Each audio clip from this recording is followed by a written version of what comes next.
ഈ വില കൂടാൻ കാരണം എന്ന് പറഞ്ഞു കഴിഞ്ഞാൽ കരിക്ക് പലയിടത്തും വേണമല്ലോ.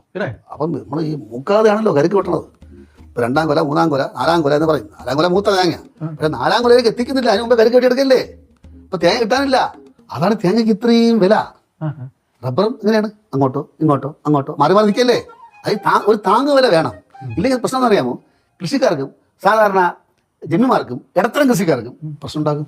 അല്ല, ജമ്മിമാർക്ക് അത്ര പ്രശ്നമില്ല, എന്നാലും ഈ വില വിവരത്തിലുള്ള ഫ്ലക്ച്വേഷൻ പ്രശ്നങ്ങൾ ഉണ്ടാക്കും. അങ്ങോട്ട് പോവുക ഇങ്ങോട്ട് പോവുക. സ്ഥിരമായിട്ടൊരു വിലയാണെങ്കിൽ എല്ലാവർക്കും സ്വീകാര്യമായേനെ.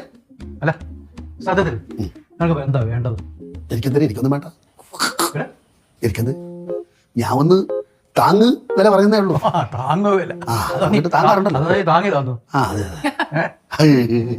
സത്യം പറഞ്ഞാ നിനക്ക് എന്താ വേണ്ട? അല്ല, മാമ വരുമ്പോഴാണല്ലോ കൃഷിയെ പറ്റിയൊക്കെ ഇങ്ങനെ ചർച്ച ചെയ്യാൻ പറ്റും.